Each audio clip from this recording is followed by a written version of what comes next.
Halo Sobat Adsense, salam pintar. Bersama saya Kak Alex, tutor biologi adsense.id. Dalam video kali ini, kita akan membahas materi mengenai biologi sel.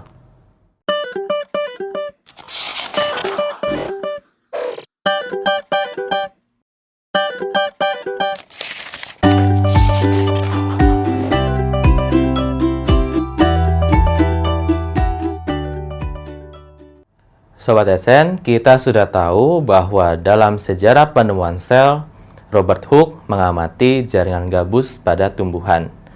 Nah, bagaimana struktur dari sel yang menyatakan bahwa sel itu hidup? Nah, jadi kalau misalkan teman-teman belajar tentang sel, gitu ya, teman-teman harus mengetahui struktur dasar, gitu ya. Kenapa dia disebut sel? Nah, karena kita udah tahu ya, di materi tentang virus, ya kan ya, kita menyebutkan bahwa virus adalah komponen atau makhluk hidup atau bukan, gitu ya, yang aseluler, berarti tidak memiliki sel. Oke ya. Nah, bagaimana struktur dasar dari sel? Struktur dasar dari sel dapat dibayangkan dengan sederhana seperti menggambar donat, gitu ya. Jadi kita gambar saja lingkaran. Nah, tengahnya ya anggaplah seperti ini, gitu ya. Nah, ini yang kita sebut sebagai struktur dasar dari sel. Nah, untuk struktur dasar dari sel di sini tersusun dari bagian apa saja sih? Nah, suatu sel dikatakan hidup, gitu ya, atau syarat dia dikatakan hidup adalah dia memiliki beberapa komponen lengkap seperti demikian, yaitu ada yang pertama yang kita sebut sebagai membran sel, ya, membran sel. Kemudian di sini, gitu ya, ada cairannya, gitu ya, cairannya, yang kita sebut sebagai cairan sel. Nah, kemudian di sini, nah teman-teman sebut ini sebagai inti dari sel. Nah, tetapi teman-teman ingat, inti itu tidak selamanya tertutup seperti ini, gitu ya. Nah, jadi inti sel yang dimaksud di sini itu mengacu pada adanya materi genetik, gitu ya. Materi genetik, gitu. Jadi di sini saya tuliskan lebih baik ada kata area ya, gitu ya. Area yang mengandung materi genetik seperti DNA. Nah, virus dikatakan aseluler karena tidak memenuhi syarat seperti ini, gitu ya. Kita nggak ketemu ada yang namanya membran sel, ya kan ya. Nah, jadinya teman-teman ini adalah struktur dasar dari sel. Nah, teman-teman mungkin pernah dengar istilah sitoplasma maupun protoplasma. Nah, apa sih bedanya antara sitoplasma dengan protoplasma? Nah, pemahaman seperti ini harus teman-teman ketahui, gitu ya, karena ini dasar untuk mengerjakan soal-soal yang sifatnya konsep. Nah, jadinya teman-teman, biasanya ketika kita mengacu pada cairan dari sel, itu kita sebutnya adalah sitoplasma, gitu ya.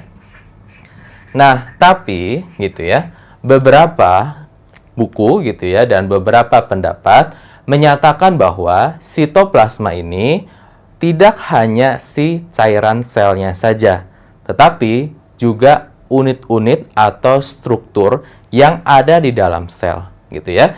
Jadi kadang gitu ya, di sini sitoplasma ini juga bisa dikatakan termasuk, gitu ya, termasuk struktur.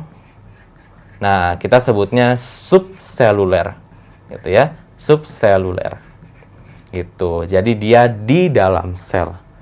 Nah, tetapi sebenarnya untuk mengerjakan soal, nah cukup memahami bahwa sitoplasma itu adalah cairan sel.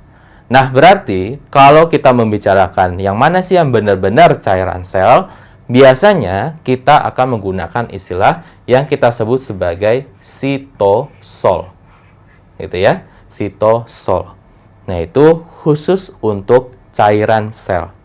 Paham ya? Nah, tapi boleh nggak pakai sitoplasma? Boleh. Gitu. Oke ya, tapi teman-teman harus paham penggunaan seperti ini.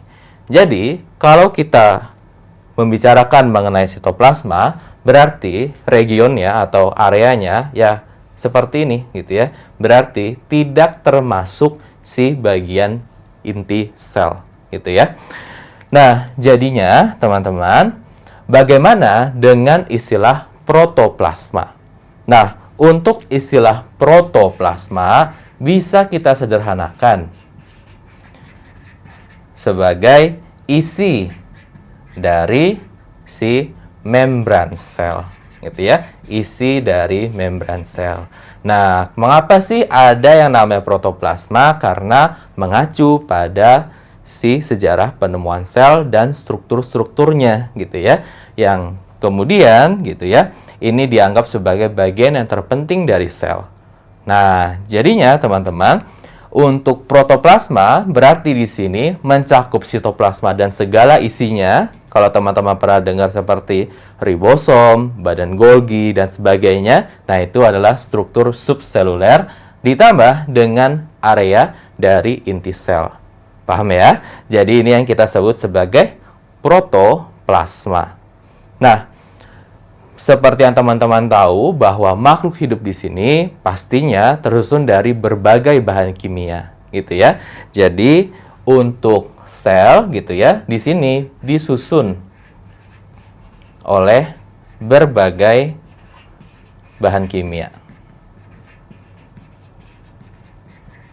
Yang mana di sini kita dapat bagi menjadi unsur makro dan unsur mikro.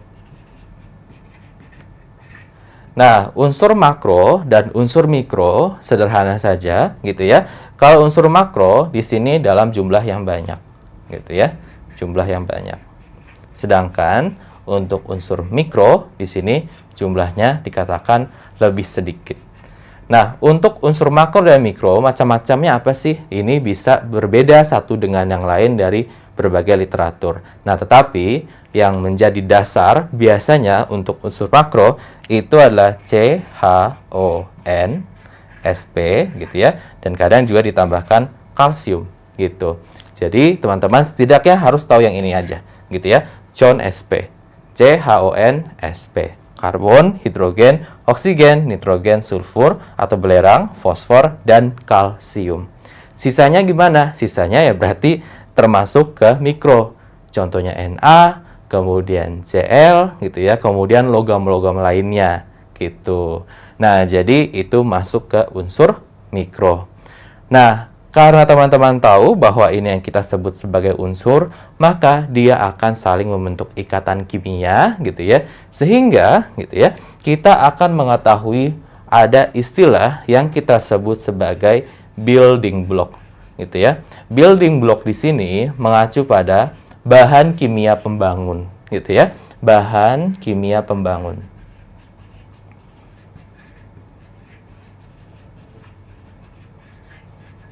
Pembangun tubuh gitu ya.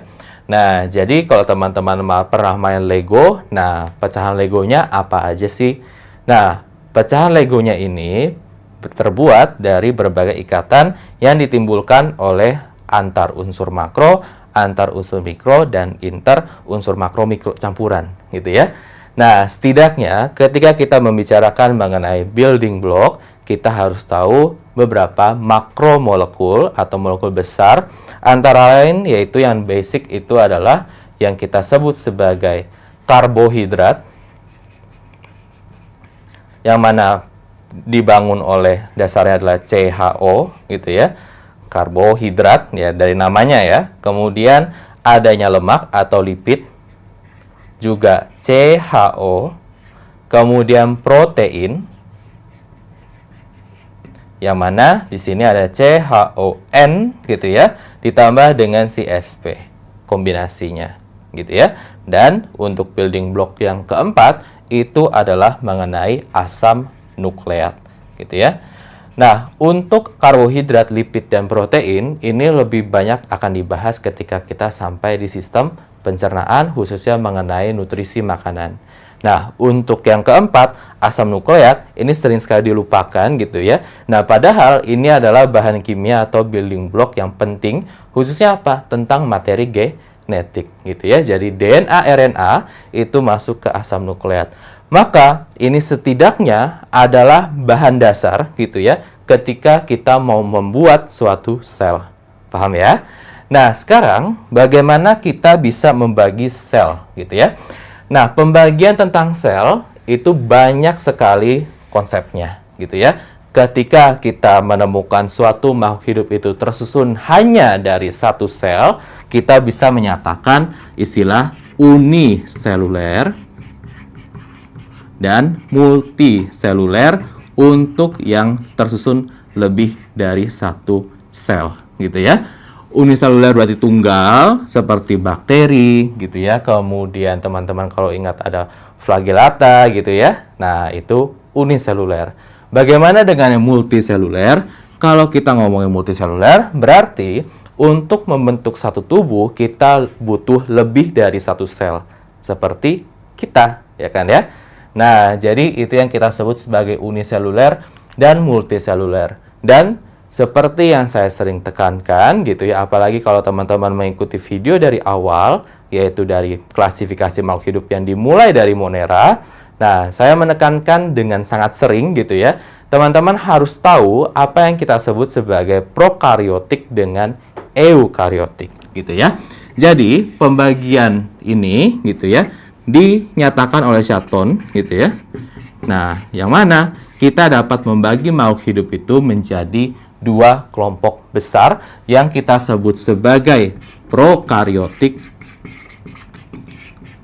gitu ya, dengan eukaryotik. Gitu ya. Nah, kalau kita ingat soal sistem 5 kingdom, kita tahu bahwa prokaryotik di sini anggotanya di sini adalah Monera gitu ya. Dan kalau untuk eukaryotik berarti sisanya berarti di sini ngomongin protista gitu ya. Kemudian kita ngomongin fungi, plante atau tumbuhan, dan hewan atau animalia. Oke ya. Jadi ini yang kita sebut sebagai prokaryotik dengan eukaryotik. Saya ingatkan lagi, apa pembeda dasar dari prokaryotik dengan eukaryotik?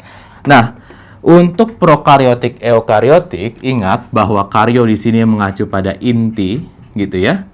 Di sini adalah inti. Eu di sini mengacu pada kata sejati. Pro ini adalah sebelum.